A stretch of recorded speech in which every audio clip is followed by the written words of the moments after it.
Está no ar mais um episódio do Pode Ver, o primeiro podcast de contabilidade do Vale de São Francisco, que trata de todos os assuntos. Aqui no Pode Ver, a contabilidade fala sua língua.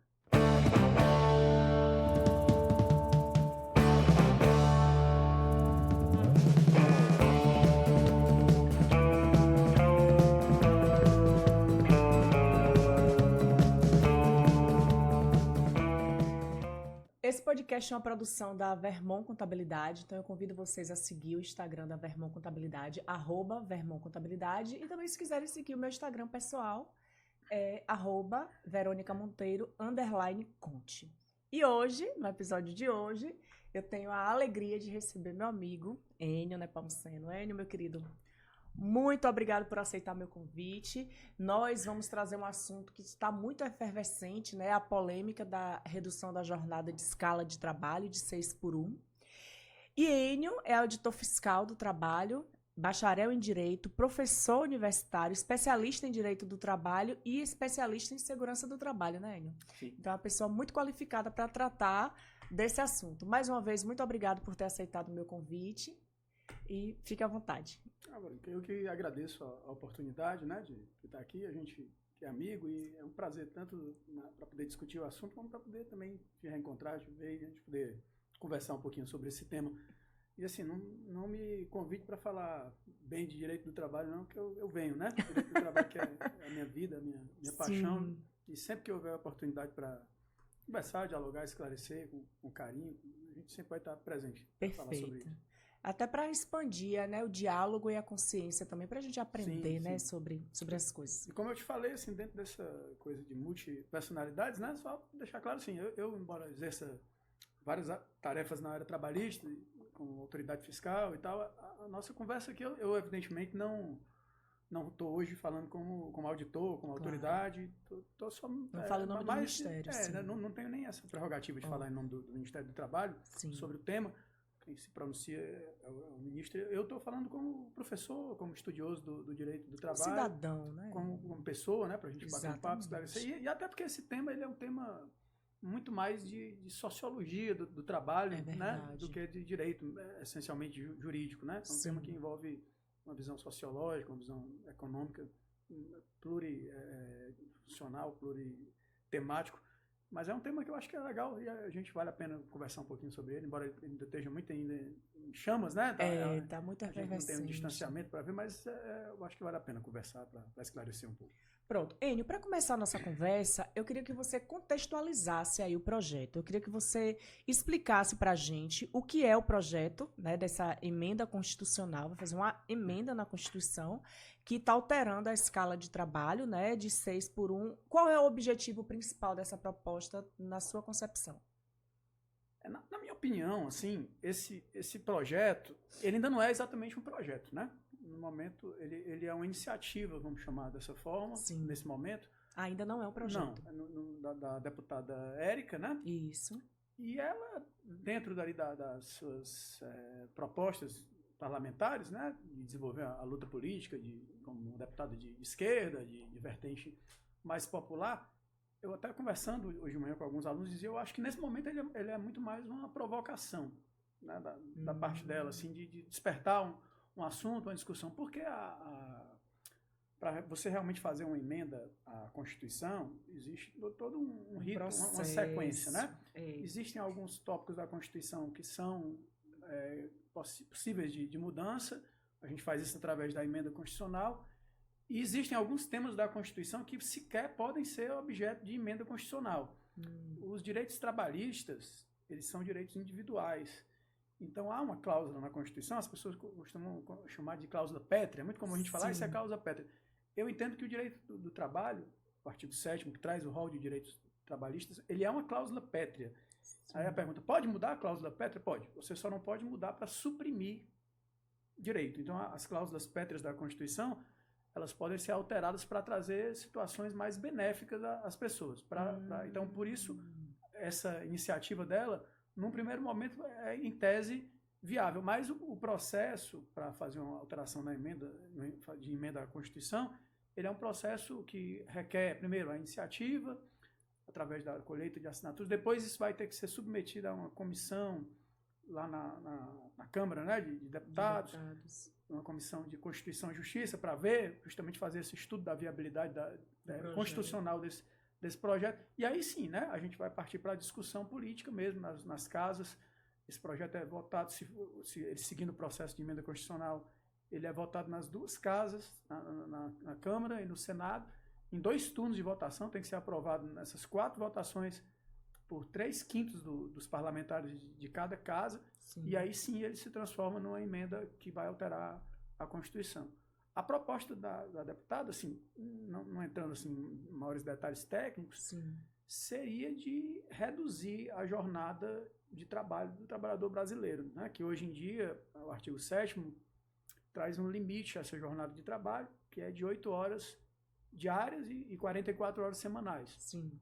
E por essa proposta dela, haveria uma redução na semana de trabalho. No primeiro momento, há muita especulação, há muito disse-me-disse. O que chegou ao meu conhecimento, pelo que eu dei uma olhada, é a proposta de alterar essa dinâmica para uma jornada que seria de 36 horas semanais, 4 dias de trabalho só na semana, cada dia com 9 horas no máximo de trabalho, e aí passaria uma semana de 44 horas para uma semana de 36 horas. Assim, como eu falo, eu não tenho o hábito muito de me informar pelas redes sociais, né? Sim. E eu fiquei sabendo disso em sala de aula, conversando com alguns alunos, aí os alunos vieram, professor, o que o senhor acha até o nome que está sendo dado é um nome esquisito, né? Que é mudança de escala.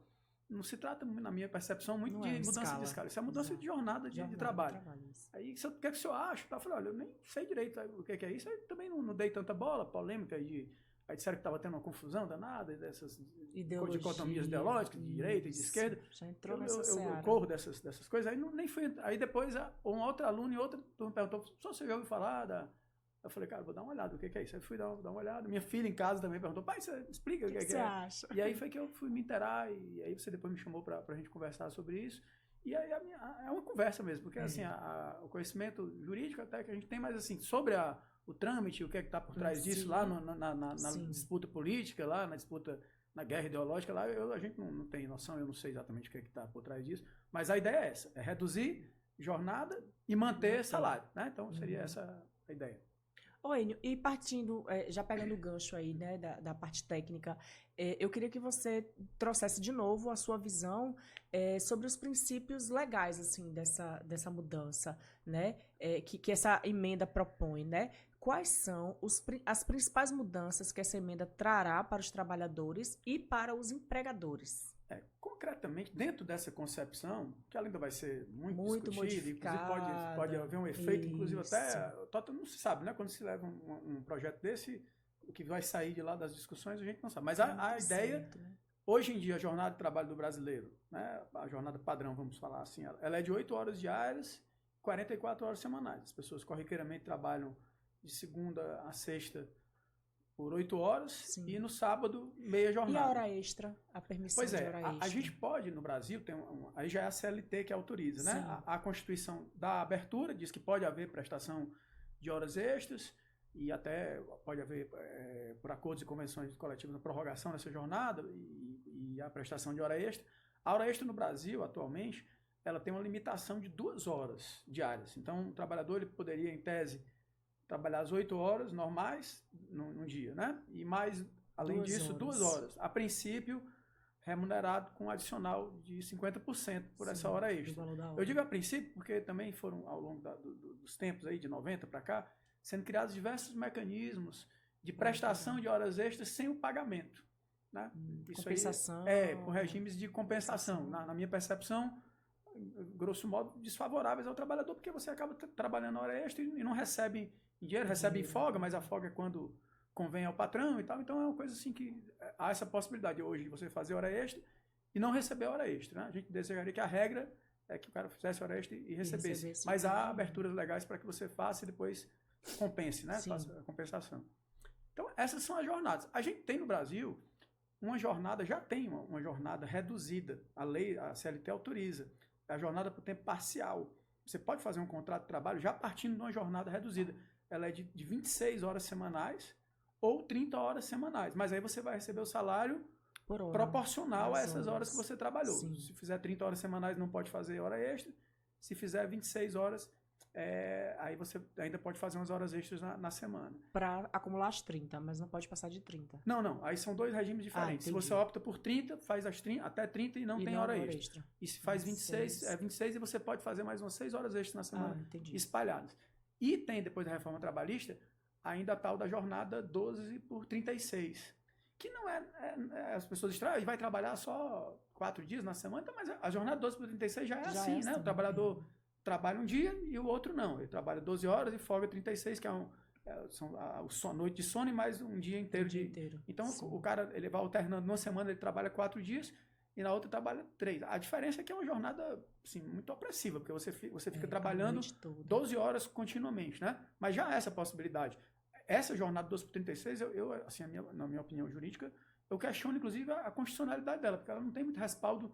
Ela foi colocada na reforma trabalhista, mas a Constituição, em momento algum, autoriza jornada de 12 horas. Ela diz que a limitação é de 8 horas, podendo fazer uma hora extra, mas essa jornada de 12 horas, embora ela seja consolidada faticamente, eu acho que ela é questionável sob o ponto de vista constitucional. Ela sim, né? Porque não houve emenda. No caso, né? dos profissionais de saúde, porteiros, vigilantes, as classes. Essa jornada 12 por 36, ela é muito comum em profissionais, assim, você falou em vigilantes, né? Em pessoas que atendem em serviços rotativos, tipo posto de gasolina, loja de conveniência. Porteiro também, né? Porteiro. Os profissionais de saúde, eles já têm um regime jurídico diferente, né? Então, eles têm algumas jornadas até mais estranhas aí de 24 horas direto e tal, mas é um regime jurídico, eles têm uma lei própria que regula essa situação. Pronto, beleza. Análise comparativa agora, né, com a sua expertise, eu queria que você trouxesse para a gente como essa proposta se compara a outras escalas que já são existentes aqui no Brasil, né, e que existem e que modelos podem servir de exemplo, como você trouxe agora, essa jornada de 12 por 36, que já acontece isso, né, que ele trabalha 4 dias por semana. Então, de novo, na sua perspectiva, como a gente consegue comparar com outras escalas que já acontecem? Essa ideia, né, de reduzir o salário, a jornada do trabalhador sem redução de salário, ela visa proporcionar, num primeiro momento, né, um reconhecimento maior ao trabalho, o trabalho em si. Sim. Não sei se você percebe, mas assim, isso na verdade, um aumento salarial. Sim. Disfarçado, porque assim, se eu trabalho 8 horas e ganho R$2.000, e passo a trabalhar 6 horas, ou o seu trabalho e o salário fica o mesmo, na verdade você teve um aumento, né? Sim. Então proporciona esse aumento. E na minha visão também, eu não sei exatamente assim, o que é que exatamente motivou, mas são as coisas mais lógicas que eu vejo. E ao mesmo tempo você proporciona um maior tempo livre ao trabalhador, que é algo muito importante, né? Uhum. Então, efetivamente, se você me perguntar assim, se eu sou contra ou a favor, uma pergunta direta, né? Sim. Você é contra ou a favor essa redução de jornada? Eu não ia fazer, mas... Mas assim, essa resposta é uma pergunta hipotética, mas é uma pergunta bastante, que eu acho que todo mundo... Pertinente. A primeira coisa que a pessoa pensa, né? Cara, eu sou contra ou sou a favor disso? Aí eu vou responder dizendo assim, olha, isso pra mim é a mesma coisa de você perguntar assim, você é a favor da paz mundial? Você é a favor do bem? Você é a favor da cura do câncer? Entendi. Isso para mim é uma coisa totalmente positiva, né? Se o trabalhador pode trabalhar menos e ganhar mais, se você faz essa pergunta pessoalmente, você gostaria de trabalhar menos e ganhar mais? Quem que vai dizer que não, né? Isso aí para mim é praticamente indiscutível. O problema é a outra pergunta, que é a pergunta, sim, mas eu sou a favor desde que eu não tenha que pagar por isso. Sou eu que vou ter que pagar por isso? É o primeiro reflexo que vem. Então é mais ou menos essa visão, né? A ideia, a concepção, eu acho uma concepção ótima, benigna, positiva, em todos os aspectos. Uhum. Agora, a operacionalização disso é que requer... Os impactos financeiros. Né? E não só os impactos financeiros, mas eu te digo o caminho que isso pode tomar, né? O caminho que isso pode levar. Como assim? É porque assim, o que é que acontece? A pessoa pergunta, e pode fazer isso? Né? Porque a primeira coisa que eu acho que a deputada faz quando ela coloca isso em pauta é discutir um tema que é praticamente proibido, um assunto... Ninguém quer falar sobre... como a taxação das grandes fortunas. Exato, isso é coisa que... taxação de grande fortuna, reconhecimento de vínculo de emprego de aplicativo. As pessoas que comandam o mundo financeiro, que estão à frente desses negócios, evidentemente elas visam aumentar o seu faturamento, diminuir seus custos, né? O mundo capitalista é assim, não há nada, em tese, nada de mal com isso, né? Isso é uma tendência natural de qualquer pessoa que empreende. Então, assim, quem tem essa visão, nunca nem ouvi falar de qualquer coisa que vai acarretar custo a mais. Porque a pessoa pergunta, como assim? Vai trabalhar menos e vai ganhar a mesma coisa? E aí a pergunta é essa. E quem vai ter que pagar por isso? Sou eu? E aí é o que eu te falo que a operacionalização é difícil, porque eu acho muito válido tudo isso. Agora, dependendo de quem for pagar por isso. Porque o primeiro reflexo que a gente tem aqui no Brasil, e não é à toa, é que isso vai acabar caindo nas costas do trabalhador. De quem cai, né? Sempre. Que são quem? São as pessoas que são pequenas empresárias, médias empresárias, as pessoas que não têm tanto recurso, a classe média. O desemprego, né? Pode acontecer o desemprego. Mas entenda, a minha preocupação, ela transcende, ela é um pouquinho além disso. Porque assim, teria como fazer isso? Eu não tenho como te falar precisamente, mas eu tenho como visualizar. Eu acho que sim. Acho que teria. Agora teria que ver de onde é que vai vir esse dinheiro? Exato. De onde é que vai vir esse dinheiro? E eu acho que o local mais indicado para esse dinheiro vir é do excesso de acumulação capitalista. Né? Então, assim, seria dos acumuladores de capital, muito acumuladores. Porque uma acumulação de capital é natural. Agora, uma acumulação de capital que começa a produzir um acúmulo desenfreado, a tal do mundo dos bilionários, né? Que a gente tem. Tá, e aí o cara tem uma fortuna que não tem limites e ele traga a concorrência. E essa pessoa, eu acho que era uma pessoa vocacionada para que ela fosse mais taxada e fosse mais... e ele pudesse custear essa redução se isso for acarretar custo para essas pessoas que hoje têm um lucro incomensurável, que ficam bilionárias, que ficam aí com dinheiro que sequer podem gastar, no que não tem nem como se gastar, eu sou a favor. O problema é que essas pessoas que têm essa capacidade de acumulação extraordinária são as pessoas que mandam nas picapes, né? São as pessoas que determinam os rumos do país. Então, eu vi um apresentador meu aí, estava um pouco mais exaltado e falando, eu desafio a deputada, em vez de propor isso, a propor uma reforma tributária. A reforma tributária já está aí sendo ventilada, então, que vai ser muito nociva também. O cara tem uma noção verdadeira, porque eu acho que propor uma reforma tributária seria realmente o ponto de partida. Não, primeiro a gente precisa ter encargos trabalhistas. Uma arrecadação para quem recebe, quem ganha mais, lucra mais. Sim. Um pequeno empresário que tem uma loja de parafuso aqui na 7 de setembro não deveria recolher contribuição social da mesma forma que um bilionário que especula no mercado financeiro, né? Tudo bem, os dois têm seus objetivos, mas assim, o tratamento deveria ser diferente. De equalização, né? Só que a gente tem que ser realista, Perfeito. Né? Para você mexer na arrecadação dessas pessoas que são muito ricas e muito poderosas, o caminho é tortuoso. Difícil. Então, aí vamos lá. Vai diminuir a jornada? Ótimo. O trabalhador vai continuar a ganhar o mesmo? Perfeito, muito bem. Mas quem vai pagar por isso? São as pessoas muito ricas, as grandes fortunas, quem lucra com... quem ganha dinheiro sem gerar emprego, quem só lida com especulação, os bancos, as pessoas que têm uma renda, o capital estrangeiro que está investido aqui no Brasil, são os mais vocacionados, na minha percepção, a arcar com isso. Se for, tanto melhor. Eu acho que seria um caminho... Bom, agora esse caminho a gente sabe que é difícil, né? De operacionalizar. Não, quem vai pagar por isso é a classe média, é o pequeno empresário. Aí não vai dar bom, não vai dar bom. Pau que dá Chico, da Aí não sei se vai ser tão bom como a gente imagina, né? Então é um dilema, porque o que é bom é difícil da gente, na prática, fazer, né? É verdade. Enio, agora eu queria te convidar para a gente olhar esse mesmo assunto por uma outra perspectiva. A gente está falando de hora de trabalho, tá?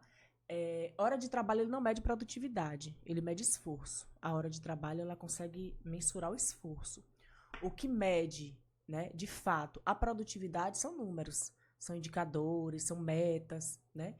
Então, se a gente olhasse através dessa perspectiva, né, de redução de jornada de trabalho, mas com um gerenciamento de jornada, de meta, de entrega, e isso a gente pode aplicar, essa metodologia que eu estou te falando, a todas as áreas, né? Você tem uma meta ali, você tem que me entregar X. Então, se você tinha que me entregar de hoje até sábado, se você me entregar até quarta, quinta, sexta e sábado você está livre, disponível. Seria uma outra forma, porque as empresas, o cara continuaria pagando pelo trabalho dele, pelo trabalho que ele está ofertando ali. As empresas não arrecadariam menos, não que é que você acha? Vamos pensar por esse lado aí assim, de redução de jornada de sendo trabalho. bem sincero, assim, sem dourar muita pílula, né? Eu acho que essa concepção de você diminuir jornada e manter salário, ela é uma concepção muito social. É uma concepção realmente de reduzir desigualdade social. Você poderia, evidentemente, buscar soluções para contingenciar essas lacunas, né, que vai ter de empregado e tal. Sim. Mas, assim, eu acho que esse recurso, ele vai vir do lucro. Eu não acho que tenha outro... Vai haver redução de lucro. E a ideia é justamente essa. A ideia é que as pessoas que estão lucrando excessivamente, né, eu acredito que a concepção seja essa. Ah, tem problema lucrar excessivamente? Não tem problema. Tem problema se você está subtraindo esse lucro das pessoas que não precisam trabalhar mais e vão ganhar. Agora, você me pergunta, e aí, se a gente otimizar a produtividade, resolve? Eu acho que mitiga, né? Mas sempre haverá uma lacuna, assim. Que poderia estar ali. Não, isso vai reduzir. É cultural também, né? A gente cresceu ouvindo que tem que trabalhar muito para ganhar muito, tem que trabalhar 12 horas por dia, 7 dias por semana, etc. A gente tem essa cultura aí do excesso de trabalho desde a herança genética já da gente. O que você acha? Ela, na verdade, ela é intrínseca ao próprio trabalho moderno, né? Ela é uma cultura de Max Weber. Né? Quem é o cara que o trabalho dignifica o homem, essa dinâmica, ela é Max Weber, né? Uhum. Até então, os primórdios ali da Revolução Industrial e etc., o trabalho era uma coisa mal vista, né? Era coisa para gente escrava, para gente que era socialmente menor, a pessoa de boa família, a pessoa rica, via o trabalho com uma repulsa, né? Nós que somos de origem de colonização portuguesa, o trabalho era mal visto, o trabalho era coisa de escravo, né? Coisa de... Com a Revolução Industrial, os anglo-saxões alteram essa... Tem até uma obra do Weber, né, que é a Ética Protestante e o Espírito do Capitalismo, que ele fala justamente sobre isso. E aí é aí que vira essa chave do trabalho passar a ser uma coisa digna e valorizada, e que quem trabalha muito é uma coisa... Isso também é uma construção social muito voltada, evidentemente, à necessidade do capitalismo de produção. Sim. Então, isso não surgiu, não brotou. Isso aí é uma construção sociológica, e eu acho que o principal... representante dela é o Weber. Mas isso não é a coisa mais importante, porque a produtividade a gente ajusta. A gente ajusta com maquinário, a gente ajusta com tecnologia.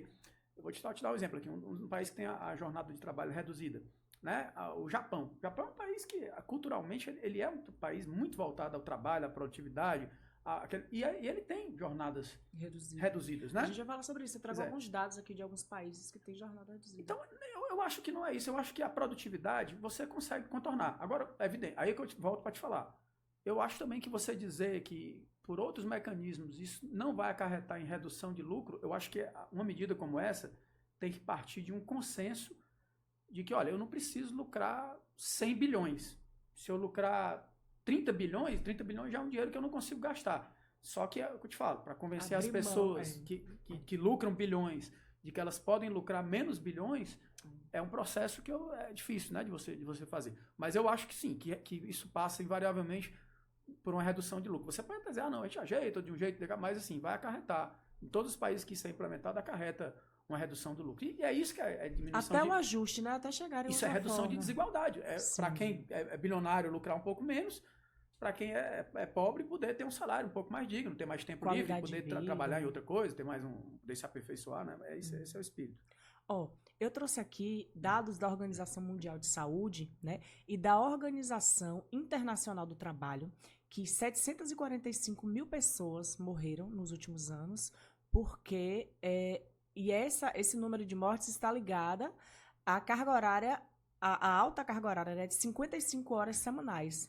As mortes por doenças cardiovasculares também e acidente vascular cerebral. Esse número, né, 745 mil pessoas, o estudo que foi feito até 2021, ele traz esses dados que houve um aumento, né, relacionados às longas horas de trabalho e as doenças cardiovasculares, mortes por doença cardiovascular, aumentou em 42% e morte por acidente vascular cerebral, que é o AVC, aumentou em 19%. Outro assunto também que ficou muito pulsante, principalmente pós-pandemia, foram as doenças psicossomáticas, e nós até falamos aqui sobre isso no episódio anterior, das empresas que adoecem. Que ele foi considerado agora, né, uma doença do trabalho, mas fora ele também tem a depressão e a ansiedade, que estão diretamente ligadas ao trabalho. Então,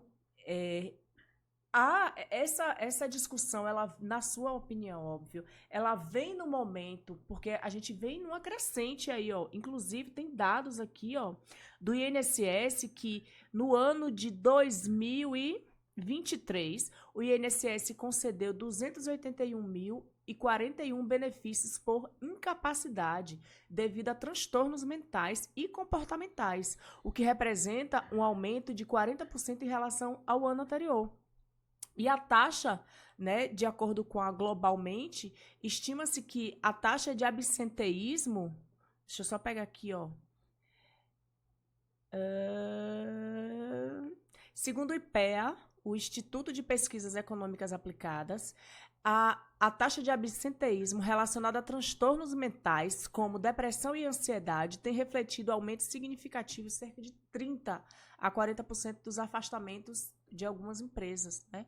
E no ano de 2023, revelou que 39% dos trabalhadores revelaram ter faltado ao trabalho pelo menos uma vez nos últimos 12 meses, devido a problemas de saúde mental. Então, como você falou, essa discussão ela é mais social, né? Ela é mais sociológica, porque essas feridas elas estão abertas, as pessoas estão mais adoecidas, sim, e as altas jornadas de trabalho também têm sido, né, comprovadamente, né? Os dados que trazem são institutos aí renomados. Então, eu queria a sua opinião também sobre isso, né? Sobre essa pesquisa. Você já me falou que efetivamente, como pessoa, você é a favor, sim, mas a necessidade da discussão, de vir num bom momento, porque eu acho que a gente está num momento mais adoecido aí, só vem aumentando esses números, né, Enio, nos últimos anos. Nós estamos numa grande crise, né, do capitalismo. Eu vejo esse momento como um momento de crise capitalista muito profunda, talvez uma das mais profundas. Só fazendo aqui um aparato histórico para contextualizar isso, a gente teve o capitalismo com o final da Segunda Guerra Mundial. A gente vive lá a era pós-quebra da Bolsa de Nova York, entrando para a Segunda Guerra Mundial, um momento a era de ouro do capitalismo, né? Que é o que a gente conhece aí por Fordismo, né? Na economia, o keynesianismo, era o presidente lá dos Estados Unidos, o Roosevelt. Era um momento de pegar o trabalhador, colocar ele no centro do mundo e criar muito emprego para gerar um ciclo produtivo keynesiano, que é produção, demanda, quanto mais se trabalha, que é o ciclo, essencialmente, de Max Weber. Isso aí durou algum tempo. Foi a era de ouro dos Estados Unidos, a American Way of Life, lá, o estado de bem-estar social, aquele americano que tem uma casa lá financiada, um carro na garagem, é muito orgulhoso de tudo isso, é a era de ouro capitalista. Esse período passa, a gente passa na década de 60 para a década de 70, o capitalismo já migra. Ele diz, olha, isso aqui não está mais respondendo aos anseios da nossa acumulação capitalista. E aí a gente tem a migração da empresa fordista para o toyotismo, que você já deve ter ouvido falar. Sim. É uma nova mecânica criada lá no Japão, que visa, na verdade, dar uma espremida a mais no trabalhador. Aí o cara já vai ganhar menos, não é aquele pátio fabril, o cara vai ter multifunções, ganhar menos, aquele discurso de se dedicar, vestir a camisa da empresa, compromisso, etc. e tal. Todo esse discurso ele é toyotista. E aí na década de 90 a gente teve essa coisa chamada de globalização, que foi, na verdade, a financiarização do capitalismo. A empresa antes ela tinha um dono, né? O dono, quem é o dono? É o doutor Hermínio de Moraes, é o doutor não sei quem. Era o dono da empresa, a empresa tinha uma face e ela tinha lá quanto mais empregado, quanto maior fosse o pátio, quanto mais gente trabalhando, mais status para aquela empresa, mais ela era valorizada, mais ela era reconhecida. Com a migração do ciclo neoliberal de 90, isso muda e a empresa passa a ser mais valorizada a partir do momento em que ela joga numa planilha os faturamentos para cima e os custos para baixo. Então, o que valoriza a empresa não é mais ela ter muita gente, é você poder comprar uma ação dessa empresa hoje por $1 e na semana que vem essa ação está valendo $10. Por quê? Porque ela reduziu o custo. E o custo mais compressivo é sempre o custo da mão de obra. É o primeiro custo a se comprimir. Os outros custos, logística, insumos, eles todos têm uma limitação de compressão. A mão de obra ela é mais compressiva. Quando tem essa migração do capitalismo para o capitalismo financeiro, que é um capitalismo que perde um pouco o coração, tá? Porque o dono da empresa ele tem uma identidade. O capitalismo financeiro é aquela coisa do paradigma dos filmes de Hollywood, lá do cara de Wall Street, lá, aquele cara meio sem coração. E ele realmente ele tem uma planilha para fechar. Eu tenho que diminuir essa coluna, que é de custo, e tenho que aumentar essa de faturamento. Pronto, o que eu fizer para fazer essas duas tarefas está valendo. E aí, nesse momento, começa a desidratação do mundo do trabalho. Primeiro você chega lá nos países do capitalismo central e corta o salário das pessoas. Mas tem um limite, porque o capitalismo central não admite esse corte num patamar tão... Aí ele migra os pátios produtivos para os países do capitalismo periférico, que é o que chamou de globalização. Aí manda tudo para a China, né? Vai para a China, vai para os tigres asiáticos, para a América Latina, que lá a mão de obra escrava. É muito barata, né? É criança trabalhando e tudo mais. E aí você tem esse esvaziamento dos postos de trabalho. E aí, com o tempo, isso gerou riqueza, mas essa riqueza foi acumulada, que são os tais bilionários que estão hoje em dia. A pessoa normal, ela se ressentiu, porque ela tinha um trabalho e hoje não tem mais. Como é que ela vai se custear? E aí não surgem alternativas. Então, hoje a gente vive uma grande crise de trabalho. A pessoa passa a se submeter, faltando trabalho, a condições mais adversas. E aí vem o que você estava dizendo. O que é a condição mais adversa? É você trabalhar mais horas, é você ganhar menos, é você viver estressado da possibilidade de perder teu emprego e de ficar nesse mundo do desemprego. Então você passa a se submeter a jornadas maiores, a se submeter à precarização, aquela coisa, eu sou empregado? Eu não sou, não, eu trabalho para aplicativo, eu trabalho 12 horas, mas eu não sou empregado. Então essas discussões partem desse momento do capitalismo. E isso é muito lucrativo, é muito bom, as pessoas ficaram muito ricas, muito bilionárias, mas eu acho que a gente está vivendo agora, você falou, esse adoecimento, é um refluxo disso, né? É um momento em que a pessoa olha para o lado e diz, e agora?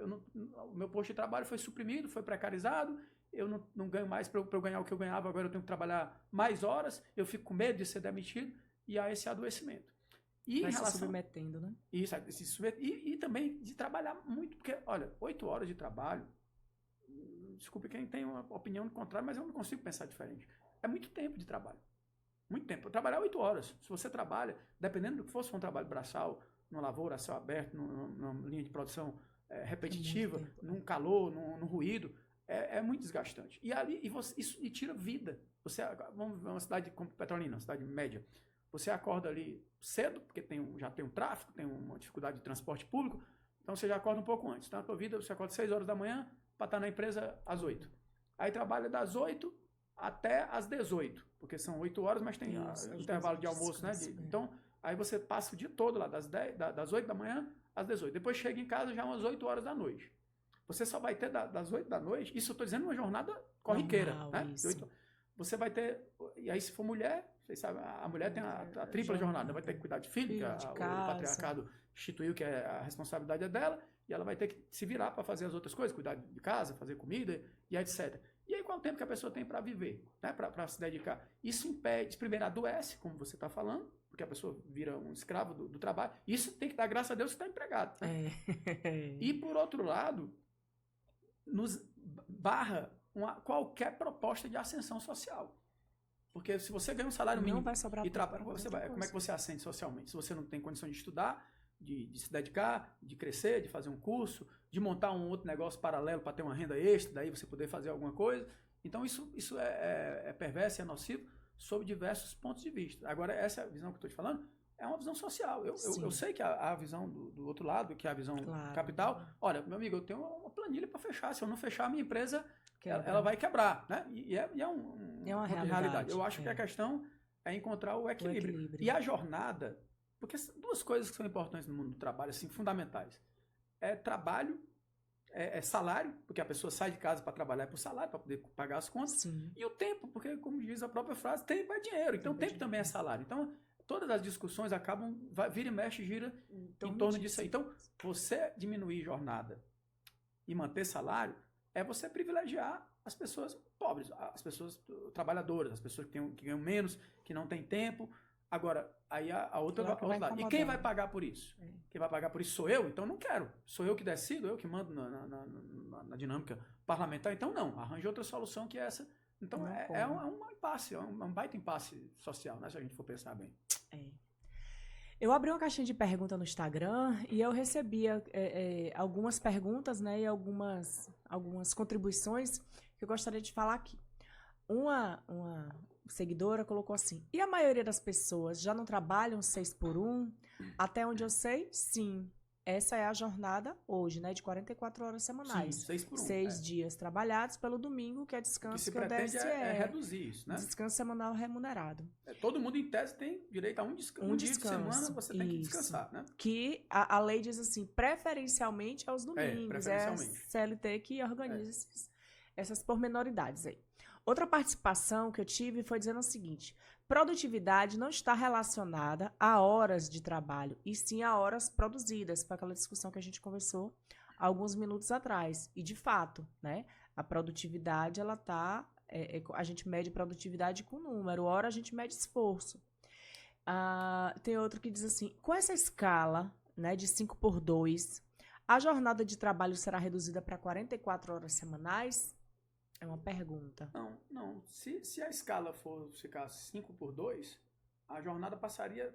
Até uma hora a mais. Até talvez 40 horas semanais. Como é a jornada do servidor público, né? Sim. Que é 40 horas semanais, porque o servidor público não trabalha sábado nem domingo. Então, ele suprimiria as 4 horas de trabalho do sábado. Seria uma redução de 4 horas e que redundaria em um dia que você não precisa estar na empresa a mais, né? Se fosse para passar para 5 dias por 2 de descanso.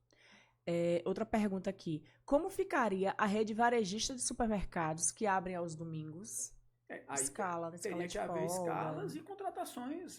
Um dos objetivos dessa redução é forçar também e promover uma contratação maior, né? Um aumento do número de empregos. Que gera custo, né? Para as pessoas. Mas um dos objetivos é empregar mais, né? Gerar mais emprego.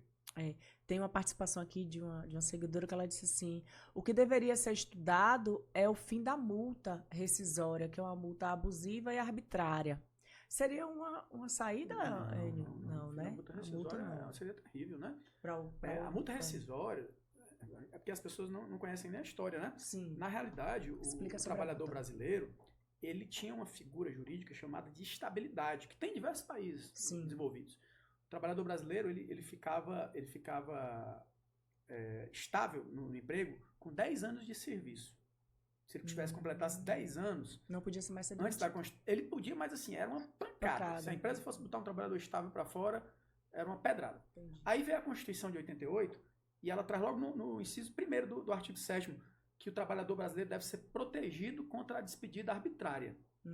Então, o que é despedida arbitrária? O patrão botar o cara para fora sem motivo. Não fez nada de errado, mas vai colocado para fora. Só que essa proteção dependeria de uma regulamentação por lei. É uma norma de eficácia limitada. Precisava de uma lei para regulamentar. E a lei nunca veio. Aí veio, logo depois da Constituição, foi a lei do FGTS. A lei do FGTS fez uma espécie de troca. Ela acabou com a estabilidade. Então, o trabalhador brasileiro parou de ter estável. Sim. E, no lugar disso, ele criou um mecanismo de dissuasão. Dissuasão é você convencer a pessoa de fazer uma coisa diferente do que ela ia fazer. A multa de FGTS, ela é uma multa dissuasória, para que o empregador pense 2 vezes antes de despedir o trabalhador sem justa causa. Né? Então, ela é uma multa que visa preservar a estabilidade da relação de emprego. Entendi. Porque a estabilidade da relação de emprego é um interesse social. A gente quer um emprego que dure, que a pessoa não seja demitida por qualquer arbitrariedade, por qualquer situação. Então, assim, eu não vejo o fim da multa rescisória de forma positiva, não. Eu acho que é mais vulnerabilidade, né? Para o trabalhador. Aí seria demitido e ficaria sem eira nem beira, sem motivo nenhum, ficaria muito mais complicado. Para o trabalhador. Entendi. Tem uma participação aqui que é muito engraçada, mas eu tinha que trazer. Eu sou a favor da escala de 6x1, 6 dias de folga e 1 dia de trabalho. Essa daí é a escala Martinho da Vila, né? Ele tem um samba do trabalhador, não sei se você já ouviu. Não. É muito engraçado esse samba. Canta aí um pedacinho aí. Eu não sei de qual, mas ele fala essencialmente isso. Todo dia ele não quer trabalhar. Ele levanta e fala: hoje é segunda, hoje é terça, mas eu lembrei da segunda, não quero ir. É porque, na verdade, o trabalho, né? Embora o Max Weber diga que ele dignifica o homem, o trabalho é duro, né? O trabalho é uma coisa difícil. Você cansa fisicamente, você se desgasta, né? É por isso que a precarização tem sido também tão bem aceita, né? Porque às vezes o motorista de aplicativo, ele prefere às vezes ficar lá numa jornada que para ele ganhar um dinheiro razoável, ele tem que trabalhar mais do que ele trabalharia numa empresa, às vezes 12 horas de aplicativo, mas a simples sensação de não estar trabalhando, de não estar lá sob a tutela de alguém, já gera para ele uma sensação de liberdade, né? Então, o trabalho ele é uma construção social foi idealizado, né, ele tem uma carga de opressão. Assim, a gente romantiza, né, hoje em dia, né, com essas ideologias aí do empreendedorismo, do coach e tal, a gente tem uma romantização que bom é trabalhar, quem não gosta de trabalhar é vagabundo. Mas é antinatural, né? A gente gosta, eu costumo falar, gostar mesmo, gosta de estar na praia, tomando picolé, olhando no pôr do sol, né? A gente trabalha porque precisa pagar as contas, né? Mas aí, enquanto empregadores, o que a gente busca fazer? E eu me coloco, porque eu tenho uma equipe, né, embora pequena, o que a gente procura fazer aqui no escritório? Oferecer um ambiente harmônico, oferecer um ambiente saudável, oferecer uma flexibilização. A gente sabe, a gente tem que cumprir essa carga horária porque nós estamos à disposição dos clientes, então a gente tem que estar aqui disponível para as demandas que os clientes mandam, mas a gente está sempre em contato. Eu sempre conto que eu estou fazendo uma pós pela FGV e tem um professor trouxe uma frase que eu achei muito bacana, que eu trouxe para a minha vida. Diz que o diálogo é o oxigênio das relações e as relações estão morrendo asfixiadas. Porque as pessoas não conversam. E a relação entre patrão e empregado, né, entre empregador e empregado, também é um relacionamento e também precisa de conversa. É verdade que algumas pessoas não sabem lidar com a liberdade de dizer assim, ó, eu tenho que estar te gerindo ali porque você não pode andar sozinho, que você anda nas escapadelas, aí anda, né, fazendo umas cerinhas e tal, então não entrega o que tem que entregar. Isso também é uma realidade. Tem muito funcionário que faz. Mas, para além disso, eu acho que, independente dessa discussão de redução ou não de jornada, eu acho, Enio, e isso é uma opinião pessoal minha, que é necessário, sim, uma humanização no trato das pessoas. As pessoas não podem mais ser vistas como entregadoras de resultado, sabe? Eu não posso olhar para as pessoas que trabalham comigo e ó, eu tenho uma planilha ali para fechar e você tem que se virar para entregar. Não é assim. Uma coisa que também passaram a vida toda contando pra gente, uma mentira que passaram a vida toda contando pra gente, é que para ser um bom profissional você precisa dissociar, né? O pessoal do profissional. Para você ser um bom profissional, você tem que chegar no escritório e esquecer seus problemas pessoais. Não dá. Não existe isso. Como é que eu vou... Tem minhas funcionárias que são mães, que deixou o filho doente em casa. Como é que eu quero que a atenção, a concentração seja a mesma, sabendo que está com problema? O que a gente consegue é gerir aquela situação e gerenciar. Dizer, ó, seu filho está em casa, mas está medicado e está assistido, está bem. Se acontecer alguma coisa, eles te ligarem, você vai para lá. E agora o que você precisa focar aqui, ok? E assim a gente vai levando as relações. Sim. Mas com um trato humanizado. As pessoas hoje estão sendo vistas, né, como... Hoje não, na verdade, há muito tempo. Isso é uma gentileza, assim, acho que é fundamental em qualquer relação humana, então, né? Você, numa relação pessoal. E no emprego, se você ficar 8 horas no ambiente de trabalho, é difícil. Ficar 8 horas num ambiente de trabalho desrespeitoso, infernal, assediador, adoecedor, é verdade. Né? Então, assim, a cultura do feedback é algo que eu acho que... Porque tem gente que, quando é chamado na sala do chefe, nem sabe se vai levar uma bronca, se vai ser demitido ou se vai receber um elogio, né? Porque não tem noção ali como é que tá o trabalho, como é que tá a entrega dele. Então, é algo que precisa ser discutido, sim, ser conversado. E o desenvolvimento pessoal. É uma tecla que eu sempre bato. Tanto do empregador como do funcionário. As pessoas podem se desenvolver, elas podem buscar informação, enriquecimento de currículo, aumento de informação, até para ascensão de cargo ali no intraempreendedorismo, como a gente fala, sim, né? Sim. Então, tem muita possibilidade. E o que a gente vê nas relações de trabalho, na maioria das vezes, eu vejo isso aqui no escritório, que quando o funcionário entra para trabalhar é ótimo, mas chega um momento que parece que é uma guerra, tá cada um de um lado da berlinda jogando bomba no outro, né? Então, assim, para que isso, né? Vamos dialogar, vamos resolver, não tá bom para você, eu te contratei, mas não tá... Vamos conversar, vá com Deus, talvez seu lugar não seja aqui, né? Ou então eu tô percebendo que o funcionário ali não tá entregando o que ele deveria, o que ele poderia, eu sei que ele poderia, vamos conversar, porque isso não tá entregando. De repente é alguma coisa que, né, do movimento, então não, Verônica, eu não quero, eu não sou daqui, não vim para ficar, não tô feliz e pronto, e tudo bem, segue. Mas as pessoas realmente precisam ser vistas como pessoas. Sim, isso é fundamental. Como pessoas, fundamental. Né? Então, Enio, eu tenho aqui alguns dados de alguns países que já têm jornadas, né, reduzidas de trabalho, e a maioria na Europa, né? A gente tem a Dinamarca, a gente tem a Suíça, a Holanda, a Áustria, a Itália. Itália tem 35 horas semanais. A Holanda também tem. A Holanda é 29, uma das 29,2, né? A Dinamarca são 32, a Alemanha são 34. A própria Inglaterra tem uma jornada bem reduzida, o Japão, né? Então, são os países todos do capitalismo central, né? A França tem 36 horas. A Espanha horas. está numa guerra também agora aí de redução de jornada, né? A Espanha tem uma briga também esquerda e direita lá, ela está tentando ver se reduz lá. Que pena, né, Enio, que discussões importantes, elas tomam esses vieses, a ideologia política toma a frente, porque eu acho que a radicalização, né, tanto da esquerda quanto da direita, ela emburrece o debate, de modo que a direita pode oferecer, sim, algumas coisas que são positivas e podem ser analisadas, bem como a esquerda não, mas começou de esquerda, não quero nada da direita, começou da direita, eu não concordo com nada da esquerda, isso é de uma idiotização que infelizmente, é um caminho que a gente está indo. Enio, então, eu gostaria que você olhasse para essa câmera e fizesse algumas recomendações, né? Tanto para trabalhadores quanto para empregados em relação a essa mudança. O que é que você tem hoje para dizer nesse momento de turbilhão de emoções aí? Pelo menos a gente já sabe que a discussão, né, já foi levada lá para o Congresso, porque ela precisava de 171 assinaturas e até a gravação desse episódio ela conseguiu. Se vai passar ou se realmente esse projeto vai ser colocado em prática é outra história. Ainda tem muita água para passar debaixo dessa ponte.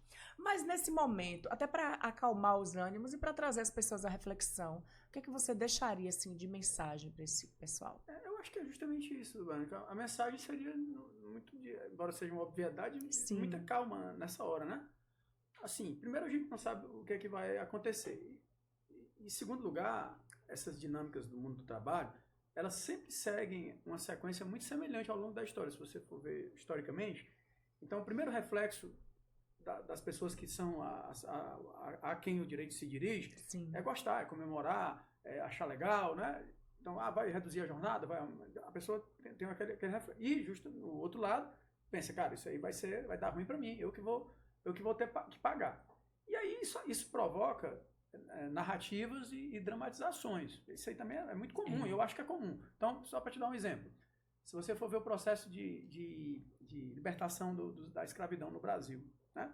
Se você for estudar historicamente, os arquivos e tudo mais. Um dos argumentos, e talvez o mais forte, era nesse sentido. Né? Que não poderia haver... O Brasil foi um dos últimos países do mundo a libertar a escravidão. E se dizia, né? Dizia, olha, na hora que libertar os escravos, vai quebrar o Brasil. A indústria de café que sustenta o Brasil, e como é que a gente vai fazer esse custo, e agora vai ter que contratar o cara para trabalhar e tal. O que é uma preocupação legítima, né? De quem está, embora socialmente hoje em dia soe muito abjeta, né? Porque é uma questão da liberdade, mas ao seu tempo... A realidade da época. Então, sempre vai haver essa preocupação, e quem detém essas preocupações, normalmente é quem detém o capital. Sim. E quem detém o capital detém a narrativa. Então, a gente vai ver mais enfaticamente isso sendo propagado nas redes sociais, nas televisões, no rádio, o lado da preocupação. E o Brasil não quebrou com a libertação dos escravos. Né? Aí a gente avança, na década de 30, lei trabalhista. CLT, e a mesma discurso. Agora vai quebrar o Brasil, porque...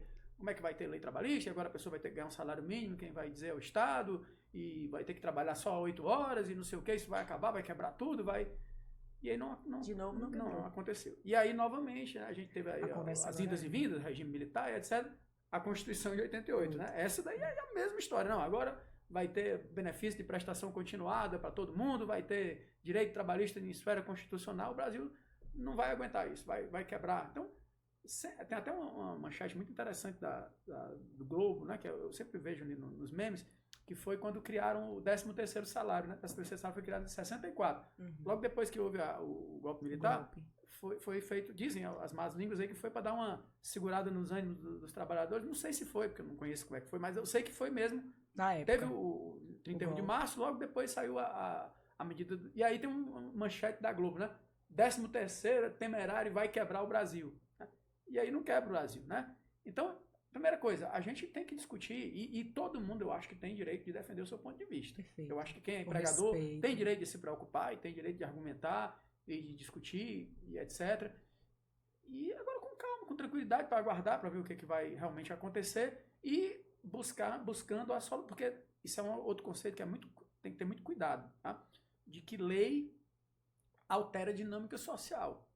Lei não altera a dinâmica social. O que altera a dinâmica social é o trato social, a sociedade, o reconhecimento. Então, você chegar amanhã e dizer uma lei que vai ter redução de salário, então, é uma coisa, eu acho que a iniciativa da deputada e toda essa discussão já é uma vitória em si mesmo por trazer a reflexão à pauta no momento. Eu, francamente, não acredito que isso vá prosperar nesses termos, não vejo esse contexto político, mas também é só um achismo, né? Não sei se vai ou não vai, mas eu acredito que, não sei se é o objetivo dela, porque ela é deputada, ela conhece bem a dinâmica parlamentar, sabe qual é. Então, eu acredito que, como eu falei no começo da coisa, foi uma provocação de uma reflexão, em tempos que se discute uberização, em tempos que se discute reforma trabalhista, que foi colocada, imposta aí praticamente sem discussão, e aí você vem e traz à baila uma discussão que não é do interesse do capital.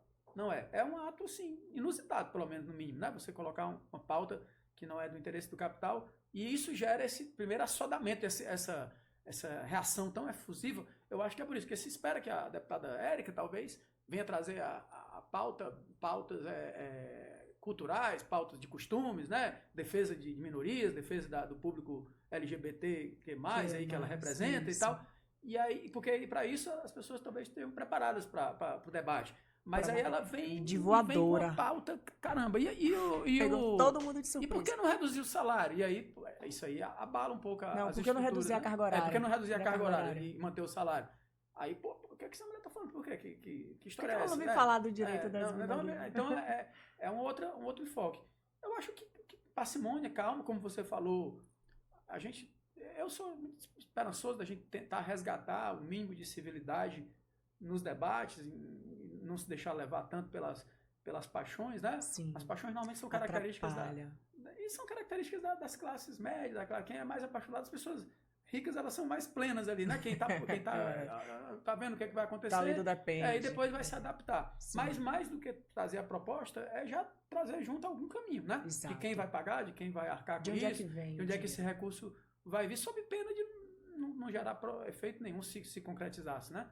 De não ser mais uma regra que vai ser descumprida, que as pessoas não vão respeitar ou vão arranjar uma maneira de burlar. Acontece muito. Eu acho que é por aí. Tá? A mensagem seria essa.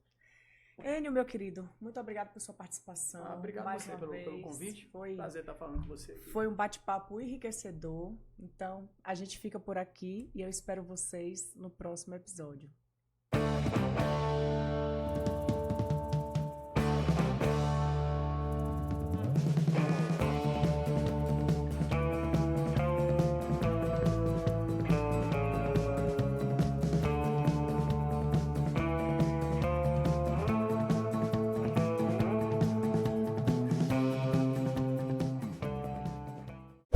E não esqueça, inscreva-se no nosso canal, ative o sininho, dê o like e comente.